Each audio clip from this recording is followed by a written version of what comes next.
I would like to post something completely non-controversial. It's very simple. My opinion is right and yours is wrong. Now, before you can understand my superior watch order, where to begin? What is the first film going to be? I think the best place to start, personally, is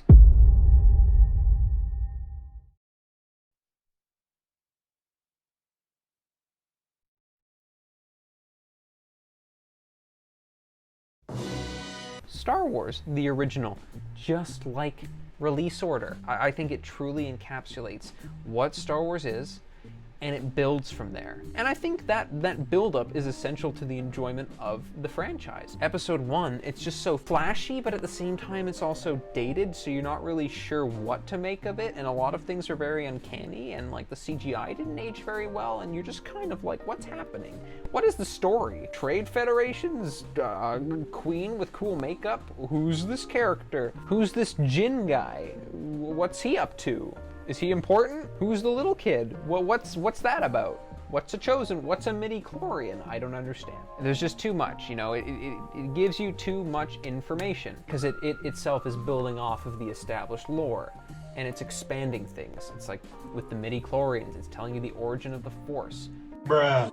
Most people don't even know what the Force is if they're watching it for the first time, so giving it a scientific explanation, it doesn't make sense to start there. Don't start there. Stop it. Stop it. You're being bad. You're being bad. Start with Star Wars and let the Force be a mystery for a little while. Now, the optional starting point, I'm going to really emphasize that it's optional, is Rogue One. I think it depends on the person you're trying to captivate. Rogue One's story is very inconsequential. It just shows how the Death Star plans were taken and fixes a plot hole in the next movie. That is all it's there for. The characters are not compelling. They're all very one note, save for the villain and the robot. Those are the two best characters in the movie. Her, there's nothing there. Him, nothing. These two, they weren't even brave enough to make them gay. And I almost forgot about this guy. And most of his character development happens off screen. So yeah, you can start there, but you know, just start with Star Wars. You don't even need to watch Rogue One. But Stevie, it's the best Star Wars Disney movie. Oh, it does all the best. Shut up. Shut up. You liked it because of the hallway scene. You liked it when Vader did the thing. You don't need Vader to cut up a hallway of people to emphasize why you should be afraid of him. You should be afraid of Darth Vader because he's ominous and you don't know what to expect. Oh, but Steve, his fight, Darth Vader in episode 4 was so lame because he fought like an old geezer. If you're watching it because you think it needs to be flashy, like the Phantom Menace, you missed the point. That's supposed to be an emotional fight. There's emotional value there. If you can't see the emotional value in the fight, probably reassess why you're interested in Star Wars, if not for the story. You don't watch it to see people do flips, unless you do, which is, fine, whatever. I need to stop talking about this or I'm gonna get angry. Once you're done with Star Wars, go ahead, watch The Empire Strikes Back. We already know why.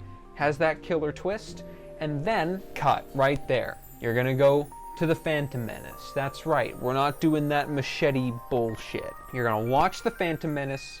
You're gonna suffer the midi-chlorians, the trade negotiations. It's kind of interesting if you think about it from a political perspective and you're a political person. Just watch it. Watch it. And the reason I say that is all because of Duel of the Fates. If you haven't seen Dave Filoni's breakdown, side note, Dave Filoni is the guy who created Star Wars, the Clone Wars, very epic. Dave Filoni breaks down why the Duel of the Fates is so important. Go check that video out, and then you'll have a justification to watch that movie. Don't listen to the idiots who are saying to skip that movie. That's stupid. Don't skip the first entry in a trilogy. What is your problem? Sorry, I've got a lot of pent-up rage. It's the new year. I haven't filmed a video in like a year. Got so much to get out. Been through a lot. We're trucking through it. Let's go. Next film, Attack of the Clones. What a mess, but hey, you know what? Worth it. You gotta watch it, you gotta understand Anakin's story. Shows a little bit of his turn to the dark side. Cool. Get through it, Then, once you're done Attack of the Clones, no, you're not going to watch episode 3. Pause. No, you're not. You're going to watch all of the Clone Wars, baby. But you're going to watch it in a very specific order. That's right. With the Clone Wars, it is important that you watch it in chronological order.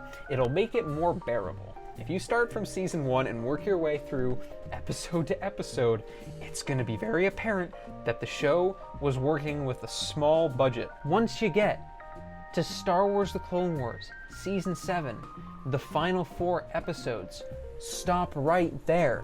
Do not continue, because there's a very specific way that you need to watch those episodes. I treat those 4 episodes like a movie, because they deserve to be a movie, because they look like a movie.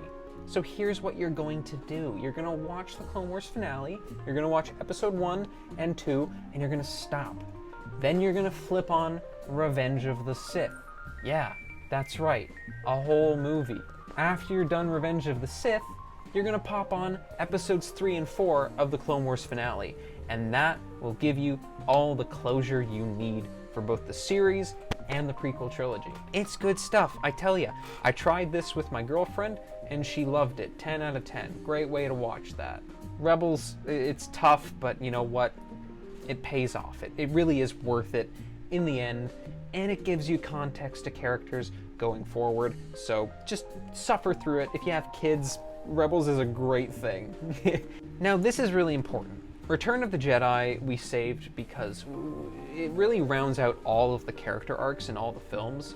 That's why they do it in machete order. It's the one good thing about machete order. It keeps you in suspense for both trilogies and then gives you ultimate payoff for all the main characters. So we kept that for this order. Yes, we did. Once you're finished up with Return of the Jedi, just go ahead and start The Mandalorian. Get right into it. What a great series. I wasn't sure personally how important The Mandalorian was going to be in the grand scheme of Star Wars. As of late, turns out kind of important, you know? A little bit. Ultimately, I think you're good just like catching up to The Mandalorian and just stopping right there. Yeah, I know. I can see you saying the thing. Yeah, just stop right there. You don't need to go any further. No, okay, I'll give context. I'm not leaving out the sequels because I don't like them, which I don't, but, you know, I think the sequels deserve a fair chance. I know.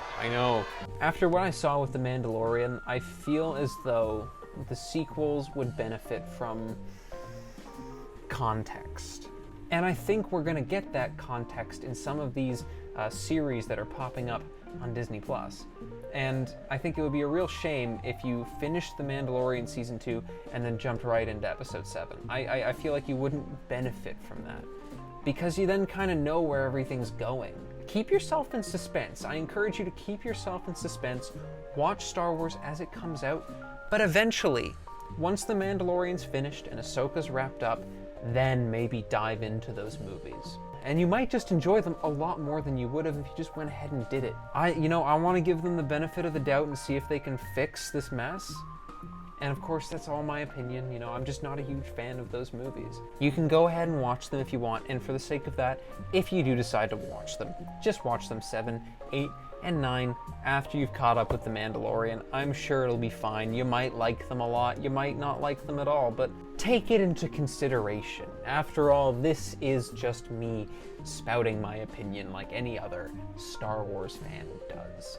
That about covers it. You know, I really do love Star Wars at heart, and I have been dismayed about the recent state of things, but I'm not letting it get me down. And I feel like there are still ways to watch Star Wars and get that full effect, get that childlike excitement, get reinvigorated, start something new. And I truly think that this watch order is the way to go. This is the way, as they might say.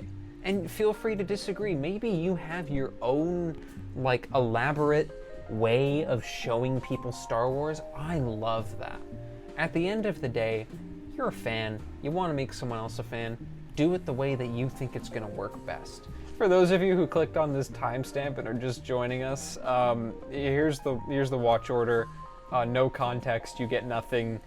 Go watch Star Wars. It's a great time. All the fans adore each other. They're nothing but nice. There's no toxicity whatsoever, and we all get along just fine. And you got nothing to worry about, no matter what movies you like. Go and post your watch order. Now you have the benefit of hindsight for mine. Maybe you just want to improve on mine a little bit. I'm always down for feedback. Go ahead. I might even converse with some of you in the comments if you're not being an asshole. Yeah, I'll take a look. I'll see what I like. I'll see what I dislike. And I will comment respectively. That pretty much covers it. So, I don't know.